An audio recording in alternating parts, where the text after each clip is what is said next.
Welcome to the Echo Essentials podcast. I'm Scott Clark. And I'm still Dave Dale. Nice. Dave, it's been a week. I'm looking forward to these interviews that are coming up with the Anishinabek Nation. I always learn so much. And I've been working with them for a number of years now. And every time I learn more and more and more all the time about, just the past and just some of the bad deals and the tough sort of, slog that, First Nation communities have to go through to grow and evolve, right? It's a long grind and marathon. I had the benefit of working for them for 7 years with the managing the Anishinabek News. And every layer of being there for 7 years, it was an interesting sort of, I think I went through the white guy cycle. I was their token white guy. Yeah, it's the big joke. But you go in there and you want to be part of righting wrongs. You want to be part of the right side of history. You want to fix things. And then after about year 3, you realize some of them have been spending their entire lives and multiple generations of a same family working on the same thing, right? And then you realize it's not an easy fix. There's so many issues and there's so many layers, and then you see what the province and the feds have done and the court cases, and it makes so much of it hard. It's just so hard, right? Mm-hmm. And then you realize, this is a marathon. It's a long slog for sure. And the resources the government has compared to what First Nation communities have, because these are nations all onto their own. Mm-hmm. Some 40 First Nations in Ontario. Actually, there's about 130 First Nations, but with the Anishinabek Nation, there's 39 member communities. Yeah. See, you're right. I'm sort of focused on Anishinabek Nation, right? Yeah. So there's 4, and this is what's in the interview a little bit, but it was a little bit too basic for these guys because they're at the front, right? Yeah. You don't want them explaining their corporate mandate, right? Mm-hmm. But they're one of 4 PTOs, provincial territory organizations in Ontario that represent their nation, right? It's and let me just do a bit of an aside to what you just said, and that is when and I'm often facilitating when I have these conferences that I work with them on, and so I'll ask questions, the questions I have too, right? And what I've found in that process is, and these are all people at the front of the land and resources file. But I'll ask basic questions like this year. I remember, and it'll come up in the interview, I'm sure, about Crown land. I go, wait a second, what's Crown land? I asked, right? Because I've heard Crown land ever since I was a kid, right? Yep. You're heading down the French River or something. It's like, all the South Shore, that's all Crown land, or not all the South Shore, but as you head towards the French, there's a lot of Crown land. And then what I discovered in asking some of these basic questions, that there's a lot of other people in that room that don't know the answer to some of these things because of the misinformation over time and how it's shared and the brain drain that happens within a community. Like there's some really brilliant young people that often get offered a job in the federal government or provincial government. They get picked out of the community because it's like from a financial standpoint and pension and all that, it's an amazing opportunity, right? But then they get picked out of the community and they can't help that community evolve with that education base. So just what you were saying, I know it's sometimes basic information when you're talking about it, but I think it's important information that we understand.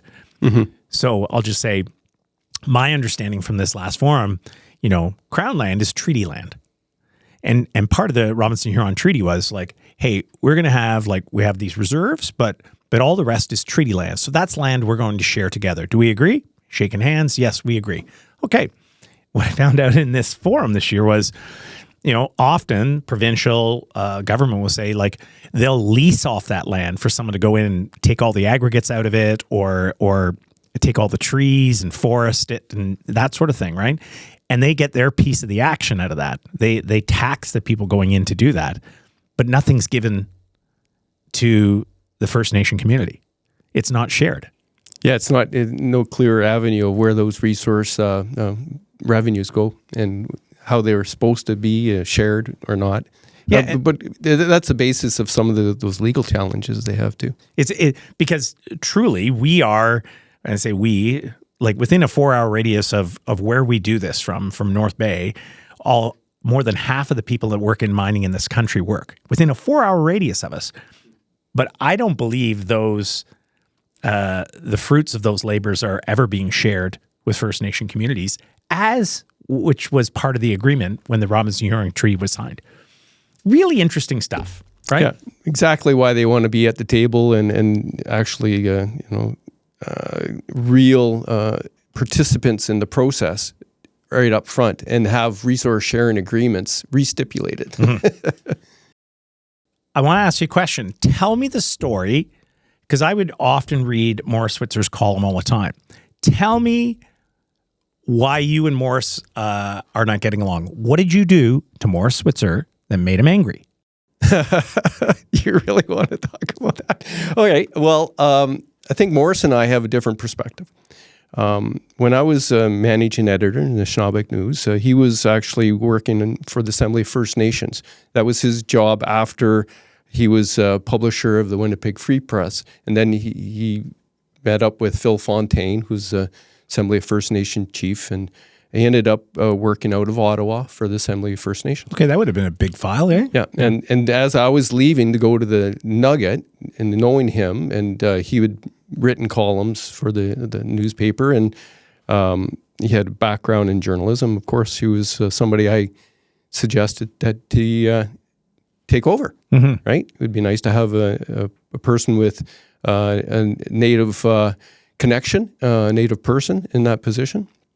To take over the Anishinabek News, yeah, when you were leaving, okay, that was year 2000. That makes sense. Yeah. So, but when I was working for them, we were really trying to build bridges with the media, and build bridges with mainstream, and try to get our stories told better. That was the a lot of our work was trying to provide good information so they can make better stories. Sometimes it worked, sometimes it didn't. But when Maurice came in, he was more of more in battle mode, mm-hmm. And he took a little bit harder stance and a harder approach. That now I'm sitting at the Nugget, and I'm seeing his columns and his way of going about things, blowing up the bridges that me and others spent time building. So I've always had a little bit. So when he would write a column like that, or he would, write a letter to the editor, and he was coming down hard, ham-fisted, I would say that's not a good approach. Well, in your columns that you were doing? Yeah. Okay. I would like, he would be publishing stuff in the Nugget, and I could understand where he was coming from, but it was just it left the newsroom. Rather than wanting to do a good job, and they were getting beat up, and people were seeing that. So it wasn't helpful, I didn't think. So whenever he pokes his head up there and he wants to be all heavy-handed and start representing more people than he's actually supposed to be representing, I push back. That's all. That's all. Other than that, wasn't there something recently like?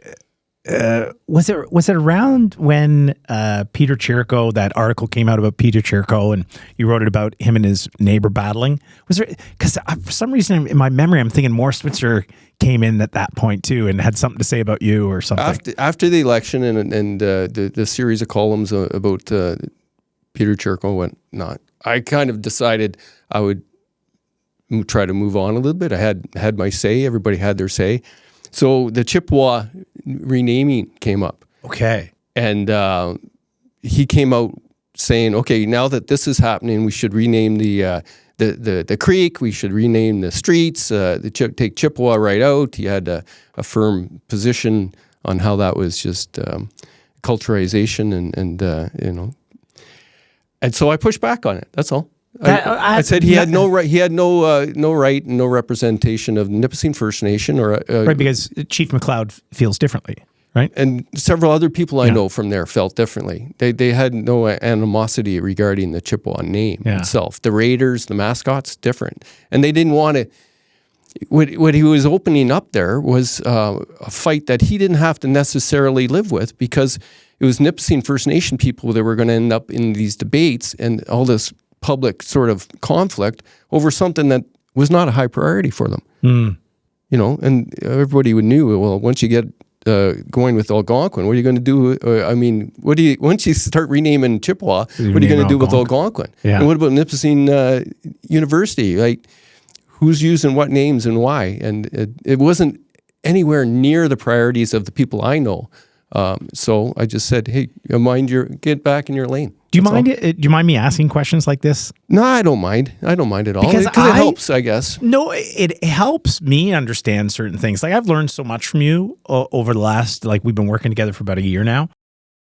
And I learned so much about certain motivations and why things are written. I think people take a real quick snapshot and put you in a box sometimes and say, oh, he's just a jerk and he's writing this just to be a jerk. Now, I think you have been a jerk in a couple of cases over the years. So have I. Yeah. I've been known to be a jerk once or twice. Yeah, you got to own it. Yeah. You got to own that jerkness. But when you tell me this story, it's like how you explain that, it's like, wait a second. I've always felt as I've got to know you more and more, I've always felt that when you see an opportunity that you can stand up and it's like, wait, and you see an injustice, you'll speak to that in your opinion. This is, and here's the facts that I want to back that up with. So I've always really appreciated that. And I appreciate that you're able to talk about it too, because I think it's great. Thank you. And I appreciate your new haircut, because I thought it was a disaster before. Dave's got a new haircut now, and I love it. Well, I'm glad you love it. You'll be paying for it for the rest of my tenure here. Sure. Right on. Well, okay, so enough about us. I really enjoyed my interview with the Grand Council Chief and the representative from Superior.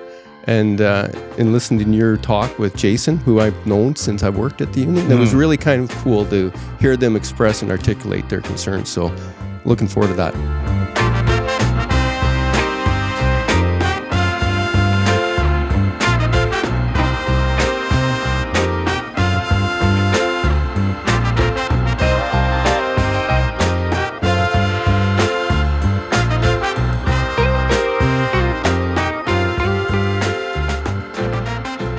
Today we have some very special guests representing the Anishinabek Nation.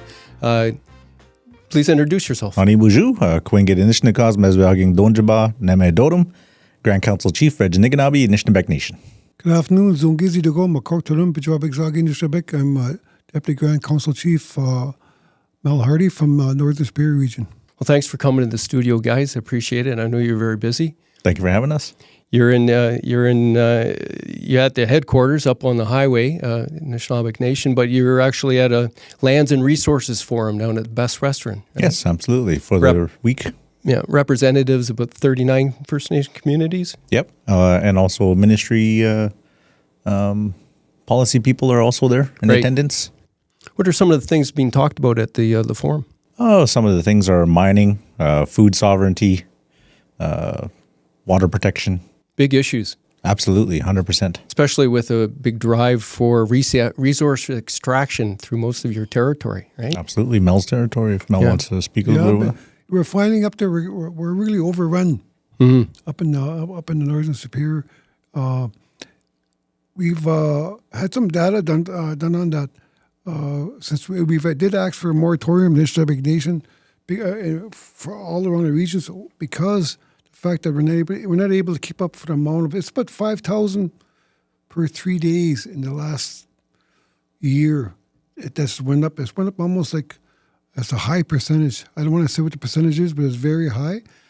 And our people can't keep up to that. Not just that, we're unable to have that, we don't have that capacity because the capacity was removed. It was explained by a chief this morning. That was removed from our communities for a reason. It's to keep us down.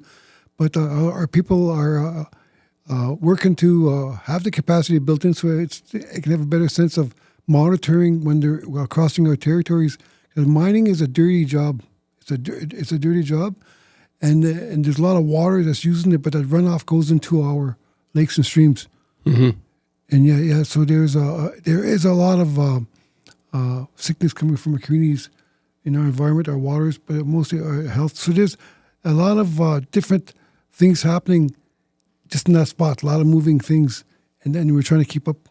How many communities up in the Superior region? 9 communities, and there's another 6 communities that's part of independence.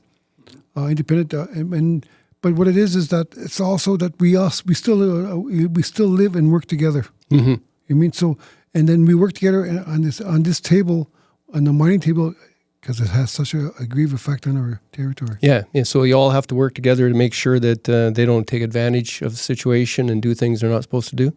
Stuff like that. Yep. Yeah. Mm-hmm. Of course, there's one of the biggest examples of the impacts of mining. Grassy Narrows is still dealing with water issues, right? Yeah. Poisoning. Actually, you know what? Within our territory, within the Anishinabek Nation territory, I understand that here there are some legacy issues with mining. Mm-hmm. And in Serpent River, where there's legacy issues with mining, which extends into my community is Mississauga First Nation, which is along Highway 17. We also are within that catchment area of the uranium mining tailings ponds that were in the area at Nelly Lake. So generations of people dealing with the resource extraction, what they call it. Yeah. Yeah. A very dirty job. Very dirty. What's your home community? It's Rocky Bay First Nation. It's on the southeast side of Lake Nibigan. And at Lake Nibigan at one time, it was considered the headwaters of the Great Lakes. Mm-hmm. And what's happening, though, is there's old abandoned mines. Mm-hmm. And what happens is they were improperly closed. And it was closed by the companies. So the province is not taking any, it's not their fault. You know what I mean? It's not their land, even though that they are the ones who handed out the tickets to them, right? But because they were improperly closed, when it rains, those shafts fill up and the contaminants flow out into the river, into our lakes, and affects all life. I was up at Lake Nipigon, actually Rocky Bay. I was with the Anishinabek News when the Grand Council was held here in 97 or 96, something like that. Beautiful country. Yeah, it is. Right? And we had a chance to, I was doing some communications with the Anishinabek Ontario Fisheries Resource Centre that did some studies and work there. And they were trying to gather the data and information about the impacts to the resources. Mm-hmm. Yeah. Actually, that organization actually was born through the studies that they were doing up there. Yeah. So right now, Rocky Bay did a study within the last 3 years when I was chief there. I was the chief of my community. We created a study. That study actually was shown to MECP.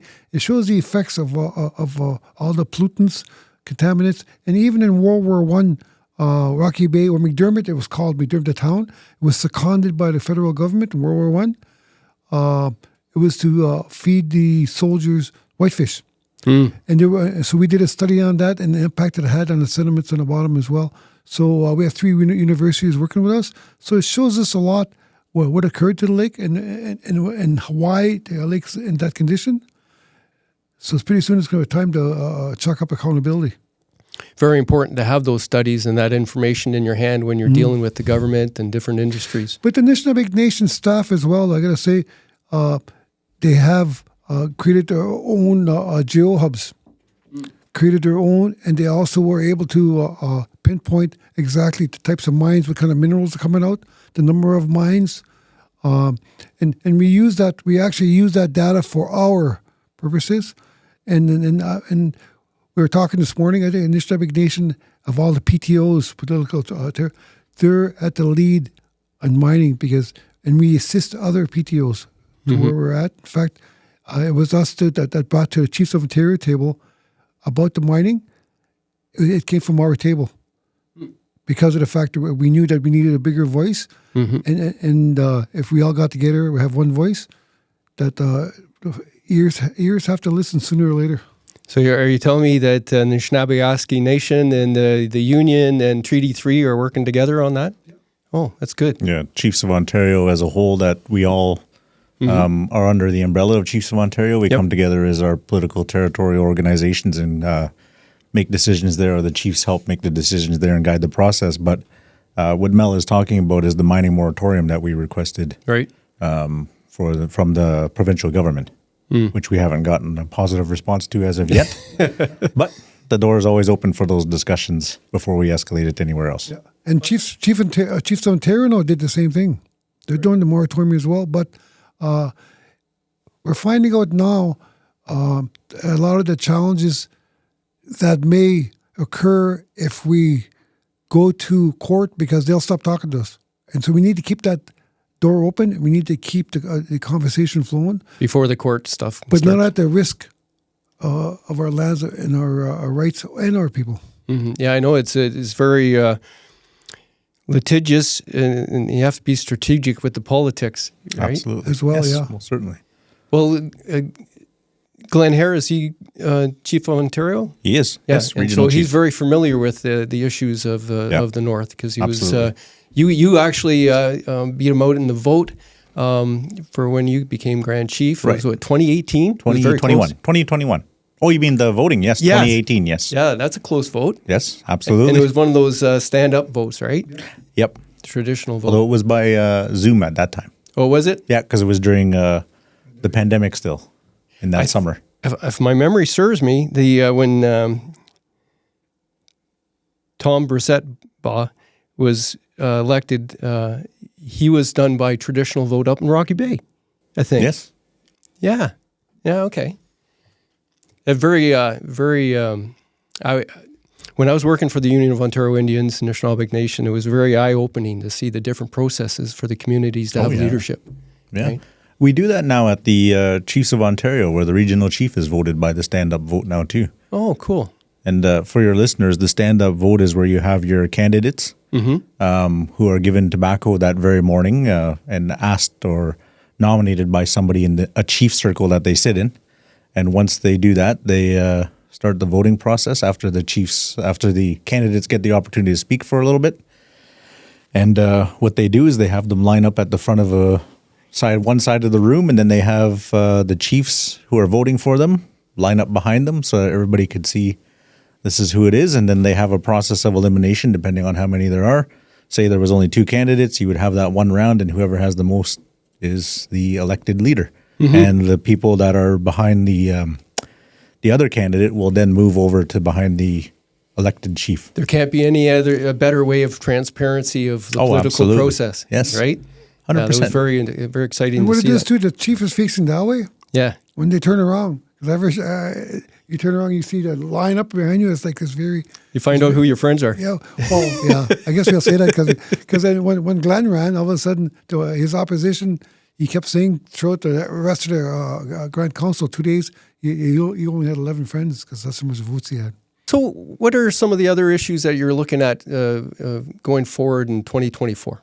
Goodness, we have plenty. We have the issue of the Métis and the possibility that they could be acquiring lands and signing treaties over our territory, our Anishinabek territory. So that's a bit of an issue. They already collect resource revenue, which is a bit of a troubling thing because we do have treaties where we're supposed to be included within that process, but we're not. Actually, as you're aware, the Robinson Huron is negotiated and being finalized, and then Robinson Superior is actually still in the process of being discussed and litigated. And there's others. Well, the Williams Treaty is also finalized, so that one is another one. But we also have health transformation, racism in healthcare. What was that one? Oh, citizenship. Yes, of course. Our second generation cutoff that we're dealing with the federal government. They're changing some of that, or we're trying to address some of those issues within the Indian Act, where if your child isn't born to if yourself is Indigenous and then you're in status and then your partner is not, the next generation of your child could be cut off if they don't marry somebody or have a child with somebody who's of status. So we're trying to address that issue. What else have we got? We got governance issues that we're dealing with within our organization itself. Education. Education, yes, of course. Social. with the new C-92 decision that just came out, we're moving forward on that. We did have the position that, irregardless of how that came out, we have the right to, care for our children. We know how, and we should be guiding that process. So irregardless how that decision came out, we were going that way, but luckily the decision came out the way it did. Mm-hmm. So that might be one less arduous challenge that we might have. We should be smooth sailing from there. We had data sovereignty. Oh yeah, geez. Yeah, Data there's no end to sovereignty. the list of. Well, even that ties into mining, right? Like that's now they have AI judging where they should probably start mining and look for mineral deposits. You know, we were part of a meeting that we're talking about the remote communities, right? We're having a conversation. What was incredible about that meeting is in order for the federal government to understand our needs, they had what company was it? What branch was that in the government where they used numbers? Stats Canada was there, and he showed us his formula of how they determine the needs of a human being based on their mathematical equations. That's what they did. And I'm sitting there thinking, holy man, I know when I'm hungry. I don't need numbers to tell me when I'm hungry. You know what I mean? But the full needs when we talk about health, all these other, and we're also in health transformation process.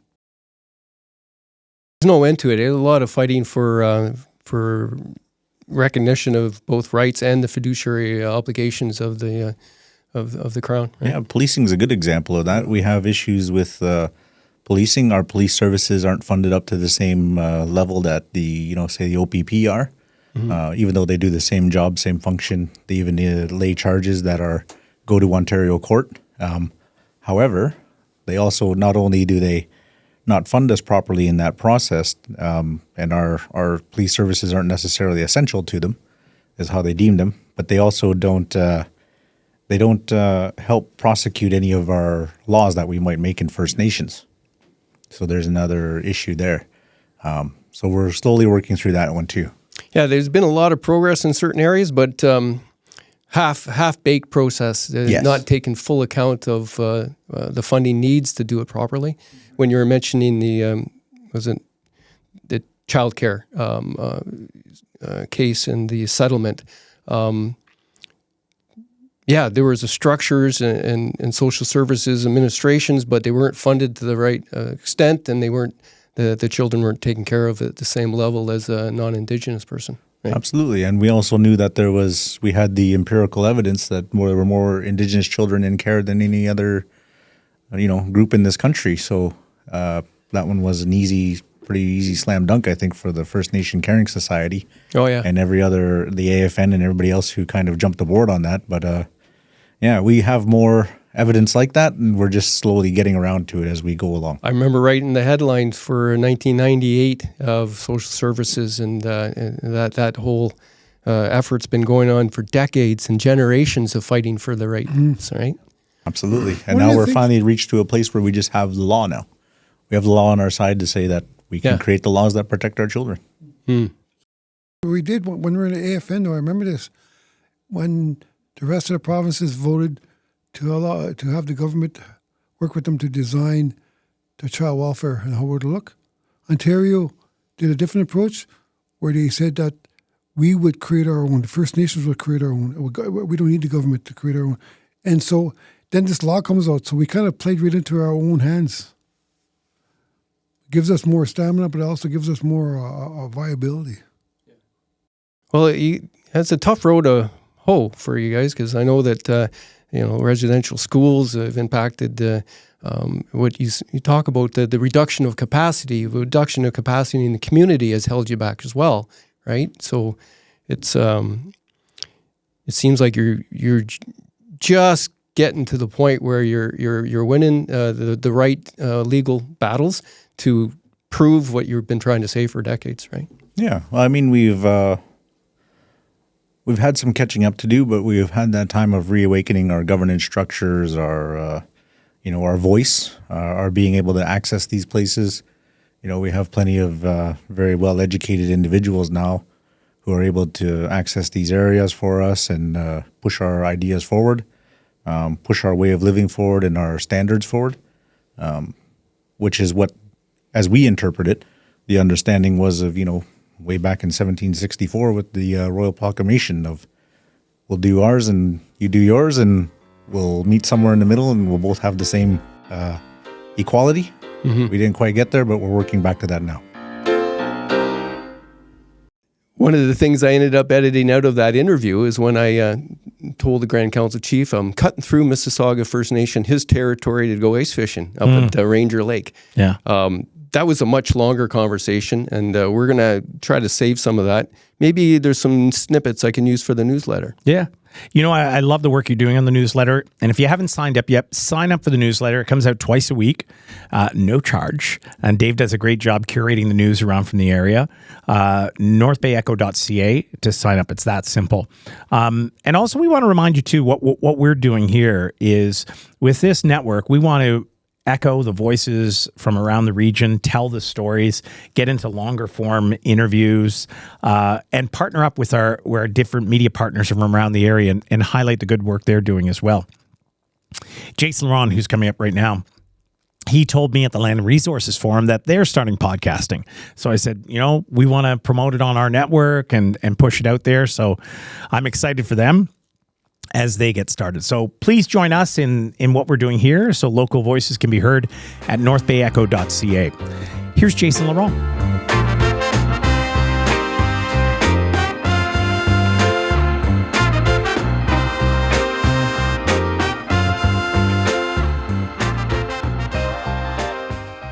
Jason Laronde is the Director of Land and Resources for the Anishinabek Nation. Jason, thanks for coming in today and for being here. So let's talk about the resources and lands and resources for the Anishinabek Nation. And you've been with the Anishinabek Nation for how long? Going on 24 years. 24 years? Yeah. Well, it's good to have you here. And Jason and I have been working together for about 8 years now on the Land and Resources Forum, which happened just recently here in North Bay. And this brings together 39 First Nations from around, I shouldn't say Ontario, right? Or is it just Ontario? Well, they're within Ontario, yeah. We're divided up into 4 regions. They primarily focus in and around the treaty-affiliated areas within the Anishinaabe Nation. As you get further down south, there's multiple treaties and layers of treaties overlapping one another. Where our communities reside, but the prominent areas are the Robinson Huron, as we call it, the Lake Huron region for our communities, and then the Robinson Superior Treaty area, which we call the Lake Superior region. So those are 2 distinct areas where we have kind of the larger crop of land. But yeah.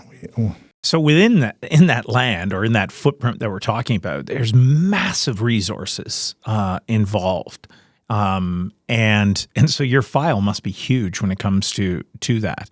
Like we've learned through Dave Dale's interview with the Grand Chief a little bit about what the Anishinabek Nation does and how they advocate on half of the people.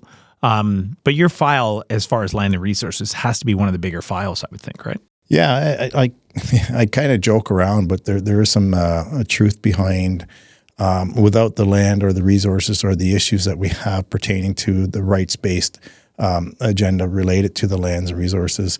Everything is derived from that, right? So when we think about health, social, education, everything comes from the land. So we learn this from teachings and things like that we get from our elders and some of the lodges we attend and stuff like that. So, you won't have the medicines in the health field that we have and occupy and to support some of the work that we do. So we take more of a more traditional and rights-based kind of scope on the issues around lands and resources and stuff like that. So, what's interesting is because before we came in here, Dave Dale was saying, "Hey, what was the hot topic? That was talked about." And I was sort of reflecting on that when he said it. It's been interesting for me to watch over these last 8 years the different topics and the wide scope of topics that I wouldn't even know about. Of course, we think about forestry and mining, these big sectors. But I remember one year, I'm trying to think which year it was, first, second year, it was I'm probably not going to have the right name here, but is it incidental cabins or what's it called? Yeah. Incidental cabins? Yeah. It was a hot topic. Can you explain that? Yeah, I mean, I think anything related to enforcement, and First Nation rights is always considered a hot topic, and incidental cabins is derived from the Sundown case, Supreme Court of Canada court case that talks about a gentleman that went into a provincial park and constructed a log building. And the authorities or the provincial government that went in there, tried to burn it down, or I don't know if it was burn it down, but try to get it removed, and they charged the individual in that. So that ended up going to the Supreme Court of Canada, and it was the court ruling upheld that that the person had a right to have this cabin that provided shelter. And didn't matter if it was in the park or if it's on Crown land, or and it was a structure that was incidental to this person exercising their rights. So as that court case kind of came to be, and Ontario took a position that we're going to learn from this and develop a policy, and not necessarily working with our First Nations initially. We had some complications in Ontario working with our First Nations to at least recognize or support, that ruling, meaning that each individual had those distinct rights to exercise, and the idea of a shelter or something in place to support that was incidental to that right. So that's where the province came out, and we collaborated with them on looking at developing some type of procedure or protocol or something that would recognize, not only the jurisdiction within the community that supports the individual going in, exercising or developing or building a shelter, to exercise, whether it be hunting, fishing, trapping. These things are adjacent to the individual being able to do some of those things, right? So, which was very complicated for Ontario. Ontario had a position where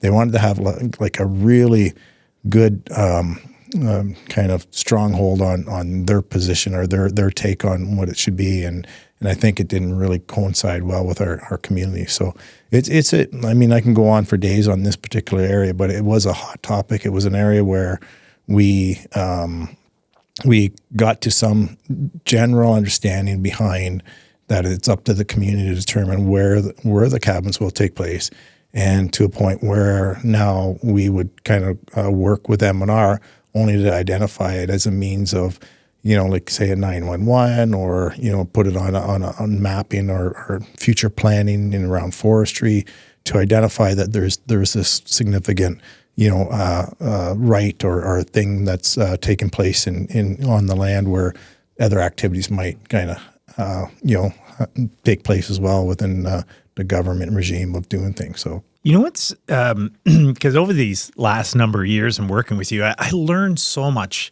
every time. There's more and more to learn, and even some of the basic stuff. So if we break that down a little bit, because at first glance you look at it as like, well, incidental cabins, why is that a big deal? Supreme Court, why is that a big deal? And then you think, you shouldn't be building a cabin in a park, and like that shouldn't happen, and like, what are you doing? And then as I learn and understand, it's fascinating. So you use the term Crown land, and for this last Land and Resources Forum, I actually started learning about Crown land. It was just a term. It's just I've grown up with. It's like, there's nothing on it. That's Crown land. But when the Robinson-Huron Treaty was signed, and please, I'm probably going to get this wrong. Please help me. But when it was signed, there was this deal, right? There's a deal. It was a pretty simple, and I've seen the wampum belts and stuff. The wampum belts, I could understand them much better than I can my own legal agreement for the house I purchased. I'm sure most people are exactly the same. It's pretty simple. We're going to share. Here's a deal. We're going to share, and then what is it?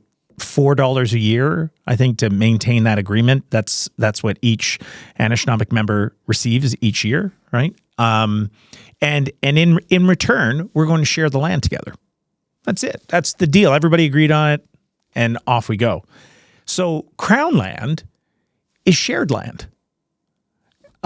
So this, I'll say, the land that's not being used currently, or how I would see Crown land, is shared land. And so to be able to use that land together, be it an incidental cabin to trap or fish or whatever it happens to be, that's the right. It's the right. Or actually, I should flip that around. First Nation people gave us the right to buy our plot of land, my little square that I have in the community. You gave us that right. It's not the other way around. So I just want to make sure I'm saying that right. Yeah, am I close? I'm not sure that I'm grasping kind of the exact question, because there's a lot of things that you kind of danced around in terms of treaty annuities.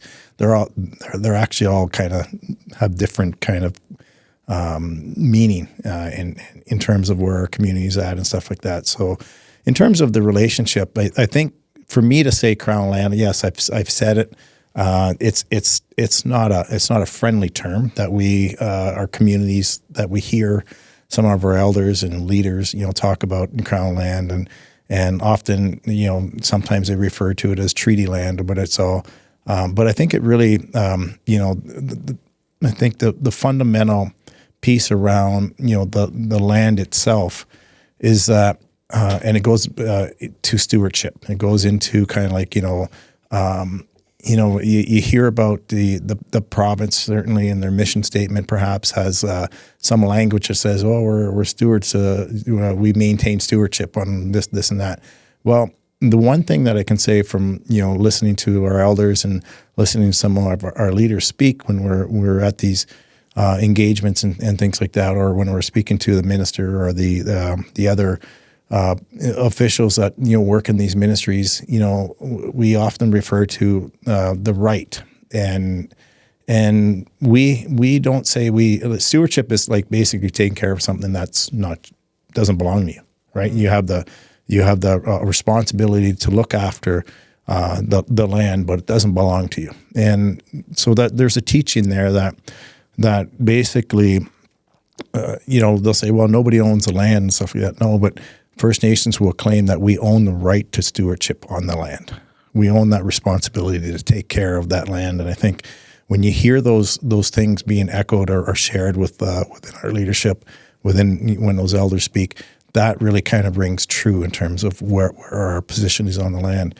When you get into Crown land and treaty land or public lands or the Public Lands Act, or you get into some more of these things that are in place within, systems within the colonial systems within government, I think it really kind of, convolutes things, because we often refer to things from a cultural or a spiritual or a connection to a reference to the ability to exercise our rights and on the land. And when we get to, understanding things around annuities and things like that, the relationship with the Crown back in the day, namely the Robinson Huron annuities case, that was a payment to the citizen, to the individual at the time that was supposed to be compensating the shared land, as you mentioned. So you're right there in that regard. However, the distinction between referencing terminology around Crown land and versus what treaty land is it could be kind of construed as two different things, and I think for the most part, our communities really exercise a certain level of stewardship on the land. So that's where the rights kind of come in when you think about when you look at these court cases. There's a tremendous amount of court cases since the 90s that kind of just started coming up and in around various areas, with First Nations exercising their rights on the lands and the waters and things like that hold kind of true today in terms of, recognition of those sovereignty activities that those community members were doing. So or So One of the things what I heard in this last session was about its fairness, right? It's about the sharing and fairness. And one of the things I would say that what I had heard was Crown land. Often the government will, is it fair if I say lease the land? Like we'll give it to someone who's going to use that land to either harvest wood or aggregates or whatever it happens to be. And the only cost it's really to them is that they have to give a kickback basically to the government. The government gets a percentage of that.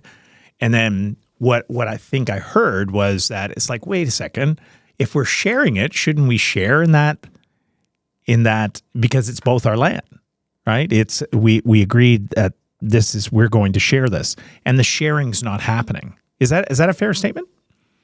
Yeah, absolutely. I think in terms of the fair and nothing's ever fair. I guess when we think about First Nation rights, and I think as you look at where some of our communities are at today versus where they were, I mean, it's just the evolution of time. I think in terms of where things are at, we were at a point where we didn't have a lot of people in our communities that had certain education or experiences, expertise, and things like that. We're starting to see our leaders, be doctors, lawyers, and people that are now standing up and going to get educated and in outside the community educated, and there's another education in the community. So when you think about the share portion of the land, and you mentioned earlier around. It's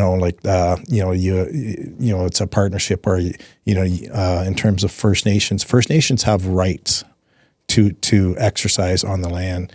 The non-native sector has a privilege to exercise activities on the land adjacent to what those rights might be. So if we're talking about going fishing with a fishing rod, well, one person needs a license governed under the provincial government, and the First Nation doesn't require a license because they have a right to that, right? So the fishing license is particularly is a privilege, right? So when we think about the sharing aspect of it, I think and I don't want to get like too political in here, but it's just part of kind of the nature of kind of where a lot of our communities have been at, is that there hasn't been a lot of sharing of the resources or the lands. There's a lot of been, restrictions or infringements or things like that. So earlier we were talking about, the natural resources and the Anishinabek Nation, and a lot of our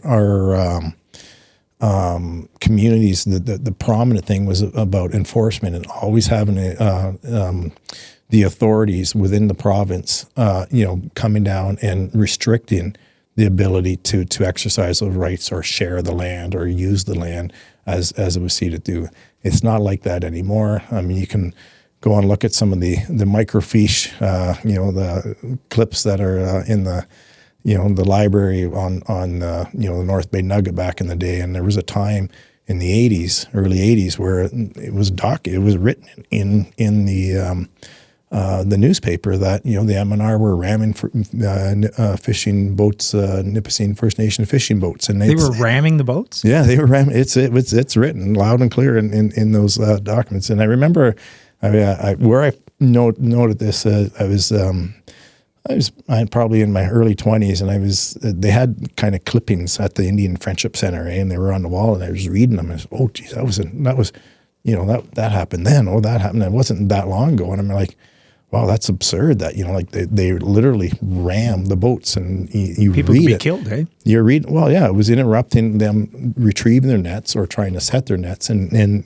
was an actual government, ramming the boats, and it's written down and that was accepted, that was accepted behavior from the authorities to do that, because it felt like that was so I think when we talk about sharing, or the ability for First Nations to exercise their rights in there, that to me kind of really, we've come a long way. You wouldn't think like that today, but there were different times, different time frame, generations before my time that dealt with those things, and I've heard stories from my aunts and my uncles and my mom and about some of those things and how they had to avoid the what they call them, the game warden. That was a common warden. Yeah, they didn't call him the conservation officer. They called him the game warden. And the game warden had, was chasing. My uncle was telling me stories. He just pulled his nets out of the water, and sure enough, there's this boat coming around, and this is up in Lake Temagami, and this is, I won't. Well, maybe I will, but he was anyway. He was retrieving nets that his mother made. His mother made these nets back in the day, and hand made these nets like just by hand, and you don't see that anymore. You just can go. You can call somebody online or go online and order up your nets, and they come all pre-assembled, and you can use them right away. Right? Mm-hmm. There was a if you lost a net back in the day, it was a big deal, right? Sure. So he was telling me about kind of this game warden chasing him down the lake in his boat, and I guess the game warden had perhaps a little faster boat, but I guess because he knew the lake a little better, he went in this one little channel, might have been about 2 feet of water, and he knew kind of, I don't know if to lift the motor or he skiffed through there, and then the game warden went there, and I guess he kind of hit rocks and all that stuff with the bottom end of the boat, and so he lost them and got away with this fish. But that was real stuff back then. That was, from generation to generation, how the behavior of the government, of enforcement officials were back then, right?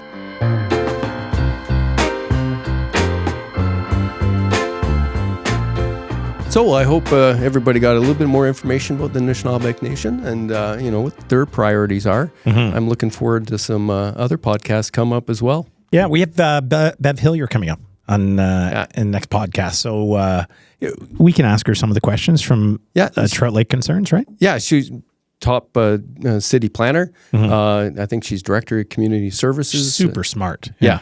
So she will have listened to the podcast we did with Liza Vandermeer and the Trout Lake Conservation Association's concerns with the Trout Lake Management Study. So she'll be able to fill us in on the city's perspective on that whole thing. You know what? If we would appreciate if you gave us any type of review. You can simply do that wherever you get this. If you're watching it on YouTube right now, or you're listening to it on Spotify or iTunes, whatever it happens to be, we would love that you gave us a review, and you can get it put right into your inbox if you sign up at northbayecho.ca, and you can get these interviews and the newsletter every week. Thank you for listening and viewing us at the Echo Essentials podcast.